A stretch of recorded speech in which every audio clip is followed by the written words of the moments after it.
जय माता दी दोस्तों, आज हम आपको लेके चल रहे हैं हारे के सहारे खाटू श्याम जी मंदिर, जो राजस्थान का सबसे प्रसिद्ध मंदिर है। खाटू श्याम को श्री कृष्ण का कलयुग का अवतार भी माना जाता है। लाखों भक्त खाटू श्याम के दर्शन करने जाते हैं। तो अगर आप भी खाटू श्याम जाना चाहते हैं तो यह वीडियो आपके लिए ही है।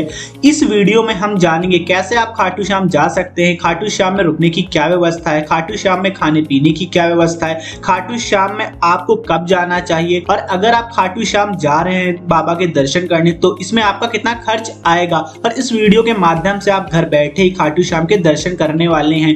इसके अलावा दोस्तों, जितने भी खाटू श्याम के आसपास के दर्शन करने वाले मंदिर बने हैं उनके भी दर्शन आज की इस वीडियो में आपको होने वाले हैं। तो अगर अभी तक आपने हमारे चैनल को सब्सक्राइब नहीं किया तो हमारे चैनल को सब्सक्राइब कर दें, बेल आइकन को प्रेस कर दें, क्योंकि हमारे चैनल पर ऐसे ही यात्रा से जुड़े हुए इन्फॉर्मेटिव वीडियो बराबर अपलोड होते रहते। तो चलिए चलते हैं और करते हैं खाटू श्याम के दर्शन। खाटू श्याम मंदिर राजस्थान के सीकर जिले में स्थित है। यहाँ आप तीनों तरीके से बहुत आसानी से जा सकते हैं। सबसे पहला तरीका है बाई ट्रेन। अगर आप खाटू श्याम बाई ट्रेन जाना चाहते हैं तो खाटू श्याम का सबसे नजदीकी रेलवे स्टेशन रिंगस है। रिंगस से खाटू श्याम की दूरी मात्र 18 किलोमीटर के आसपास है। तो अगर आपके शहर से रिंगस के लिए ट्रेन चलती है तो आप बाई ट्रेन रिंगस आ जाइए। रिंगस स्टेशन के बाहर से ही खाटू श्याम के लिए टैक्सी की सुविधा उपलब्ध हो जाती है। 25-30 रुपए पड़ते हैं टैक्सी से, और टैक्सी वाले आपको खाटू श्याम पहुंचा देते हैं। इसके अलावा अगर आपके शहर से रिंगस के लिए ट्रेन नहीं है तो फिर आपको जाना होगा जयपुर। जयपुर के लिए भारत के सभी मुख्य शहरों से सीधे ट्रेन चलती है, तो आप बाई ट्रेन जयपुर आ जाइए। अगर जयपुर से खाटू श्याम की दूरी की बात करें तो लगभग 80 किलोमीटर के आसपास की दूरी पड़ती है जयपुर से खाटू श्याम मंदिर की। और जयपुर पहुंचने के बाद आपको जयपुर से खाटू श्याम के लिए बस मिल जाती है और रिंगस के लिए बस मिल जाती है। अगर आप रिंगस तक जाना चाहते हैं तो बस वाले आपसे 100 रुपए के आसपास का चार्ज करते हैं। अगर आप सीधे जयपुर से खाटू श्याम जाते हैं तो बस वाले इसमें आपको 150 रुपए से लेकर 200 रुपए के आसपास का चार्ज करते हैं। तो आप बाई बस जयपुर से रिंगस या फिर खाटू श्याम तक जा सकते हैं। इसके अलावा अगर आप बाई फ्लाइट आना चाहते हैं तो फिर बाई फ्लाइट आते हैं तो उसके लिए भी आपको जयपुर जाना पड़ेगा। खाटू श्याम का जो नजदीकी एयरपोर्ट है वो जयपुर में ही है, तो आप बाई फ्लाइट जयपुर आ जाइए और जयपुर से बाई बस आप रिंगस या फिर खाटू श्याम तक आ जाइए। इसके अलावा अगर आप जयपुर से प्राइवेट टैक्सी करके आना चाहते हैं तो 1800 रुपए से लेकर 2000 रुपए में आपको प्राइवेट टैक्सी की सुविधा भी उपलब्ध हो जाती है जयपुर से खाटू श्याम के लिए। और अगर आप बाई बाइक या फिर बाई कार आना चाहते हैं खाटू श्याम तो हाईवे बहुत अच्छे बने हुए हैं। आप अपनी कार लेके या बाइक लेके भी बहुत आसानी से खाटू श्याम तक आते हैं। ये तो बात हो गई आपको खाटू श्याम कैसे आना है। अब बात कर लेते हैं खाटू श्याम में रुकने की क्या व्यवस्था है। तो खाटू श्याम में आपको बहुत सारी धर्मशाला, गेस्ट हाउस और होटल देखने को मिल जाते हैं। मंदिर के पास में बहुत सारी धर्मशाला बनी हुई है। अगर आप धर्मशाला में नाइट स्टे करना चाहते हैं तो आपको यहाँ पे 500 रुपए से लेकर 800 रुपए में रूम अवेलेबल हो जाता है। और अगर आप होटल में रुकना चाहते हैं तो यहाँ पे आपको 1000 रुपए से लेकर 1500 रुपए में एसी और नॉन एसी रूम बहुत आसानी से उपलब्ध हो जाते हैं, जिनमें आपको पार्किंग की, अगर आप कार से आते हैं तो पार्किंग की सुविधा भी उपलब्ध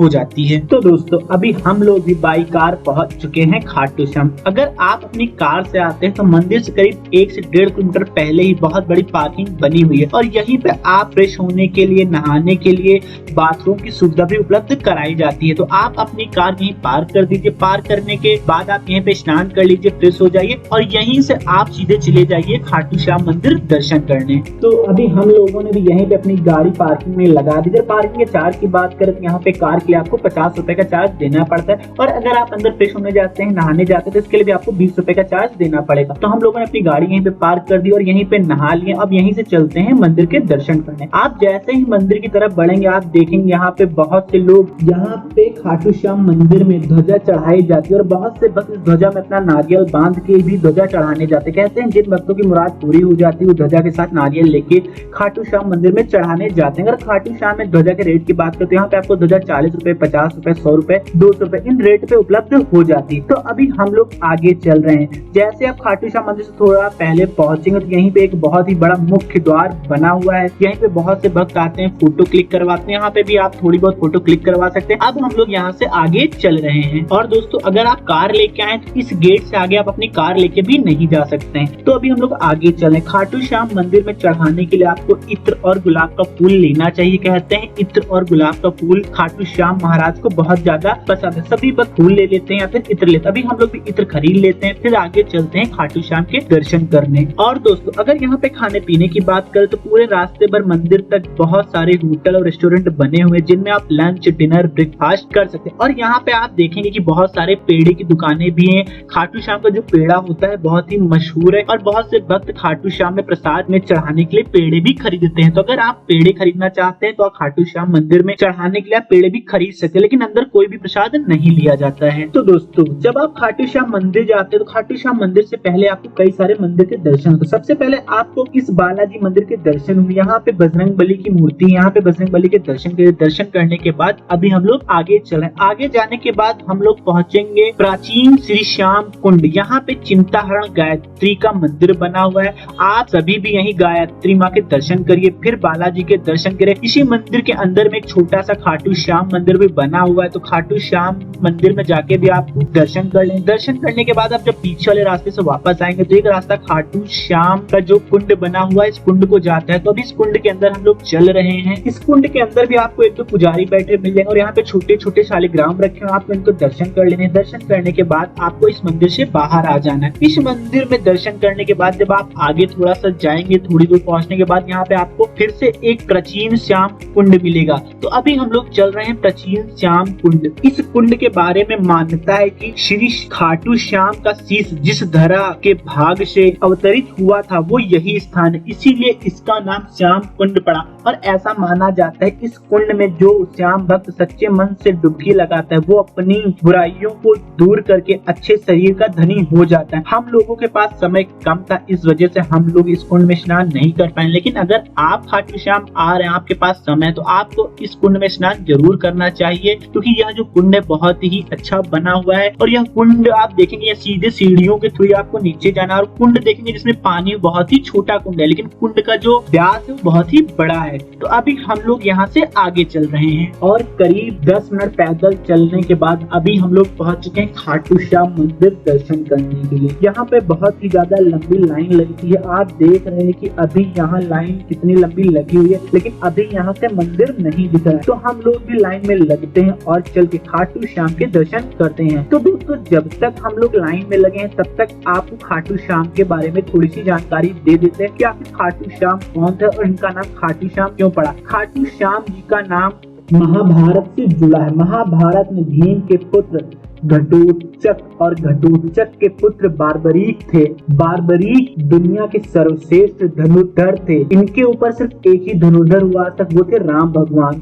और जो बार्बरीक थे इनके पास एक वरदान था कि 3 ही बाण में पूरी शत्रु सेना को समाप्त कर सकते थे। और इन्होंने एक प्रण भी करा हुआ था कि जो सेना हार रही होगी ये युद्ध उसी की तरफ से करेंगे, इसीलिए इन्हें हारे का सहारा कहा जाता है। तो जब महाभारत का युद्ध चल रहा था, पांडव जीतने की कगार पे थे और कौरव युद्ध हार रहे थे, तब बार्बरीक ने कौरवों की तरफ से युद्ध करने का प्रण लिया। लेकिन जब ये बात भगवान श्री कृष्ण को पता चली, तब श्री कृष्ण भगवान ने बार्बरीक की प्रतीक्षा ली। प्रतीक्षा लेने पे बार्बरीक ने एक ही बाण से पूरे पेड़ पत्तियों में छेद कर दिया। जिस समय श्री कृष्ण भगवान ने एक पत्ती अपने पैर के नीचे छिपा ली थी, उस समय वो तीर जाके भगवान के पैर के पास रुक गया। तब बार्बरीक ने कहा कि हे भगवान, मैंने पेड़ के पत्तों को निशाना बनाया था, आपका पैर नहीं, तो आप पैर हटा लीजिए ताकि इस पत्ते में भी छेद हो जाए।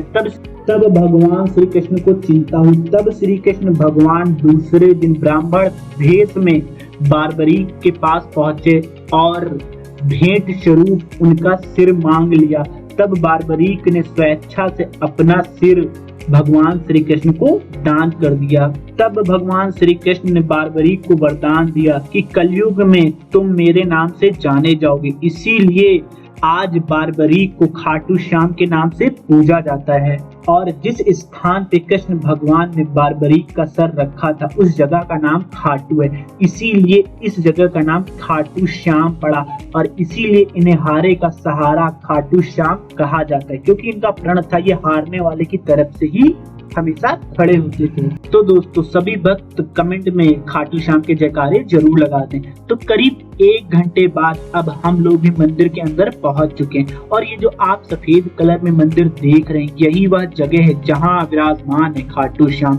यहाँ पे भक्तों की भीड़ बहुत ज्यादा होने लगी, इसलिए यहाँ पे अब 2 तरफ से भक्तों को दर्शन कराया जाता है। तो हम लोग भी चल के दर्शन करते हैं, आप सभी भक्त भी दर्शन कर लीजिए। मंदिर के अंदर कैमरा पूरी तरीके से नॉट अलाउड है, अंदर की फोटो हम आपको इस वीडियो में नहीं दिखा सकते। दर्शन करने के बाद हम आपको बाहर मिलते हैं। तो दोस्तों, दोस्तों अब हम लोग दर्शन करके बाहर आ चुके हैं। अब यहाँ पे एक सवाल आता है कि आपको खाटू श्याम कब आना चाहिए। तो वैसे तो आप साल भर खाटू श्याम आ सकते हैं, आपको कोई भी दिक्कत नहीं होने वाली है, लेकिन मार्च से अक्टूबर का जो महीना होता है वो सबसे सही समय होता है खाटू श्याम में आके दर्शन करने के लिए। और जन्माष्टमी के समय यहाँ बहुत ज्यादा भीड़ होती है। अगर आप भीड़ भाड़ में दर्शन करना नहीं पसंद करते हैं तो फिर आप जन्माष्टमी में बिल्कुल भी यहाँ पे मत आइए। अगर आप भीड़ भाड़ मैनेज कर सकते हैं तो फिर आप यहाँ पे जन्माष्टमी में आके भी दर्शन कर सकते हैं। अब आखिर में बात आती है कि अगर आप खाटू श्याम जाना चाहते हैं तो उसमें कितना खर्च आएगा। अगर मैं जयपुर पहुंचने के बाद की खर्च की बात करूं तो जयपुर से लेके खाटू श्याम तक पहुंचने का, खाटू श्याम में एक नाइट का स्टे करने का और वहां पे खाने पीने का जो आपका खर्च आने वाला है वो मात्र 2000 रुपए से लेके 25 रुपए के आसपास का आने वाला है। तो आप बहुत आसानी से 2000 रुपए से लेके 25 रुपए में खाटू श्याम दर्शन करने जा सकते हैं। लेकिन इस खर्च में आपके जयपुर तक पहुंचने का और किसी भी प्रकार की खरीदारी का जो बजट है उसको इंक्लूडेड नहीं किया गया है। और दोस्तों इसके अलावा आपका कोई सवाल है, अगर खाटू श्याम आप जा रहे हैं, आपको कोई सवाल आप कमेंट में कमेंट कर सकते हैं जिसका जवाब आपको तुरंत ही दिया जाएगा। आप हमें इंस्टाग्राम भारत के दर्शन पे भी फॉलो कर सकते हैं। और जिन भक्तों ने अभी तक हमारे चैनल को सब्सक्राइब नहीं किया, हमारे चैनल को सब्सक्राइब कर दें, बेल आइकन को प्रेस कर दें, क्योंकि हमारे चैनल पर ऐसे ही यात्रा से जुड़े हुए इंफॉर्मेटिव वीडियो बराबर अपलोड होते रहते हैं। मिलते हैं आपसे नेक्स्ट वीडियो में, तब तक के लिए जय माता दी। Subscribe now and press the bell icon. Never miss an update.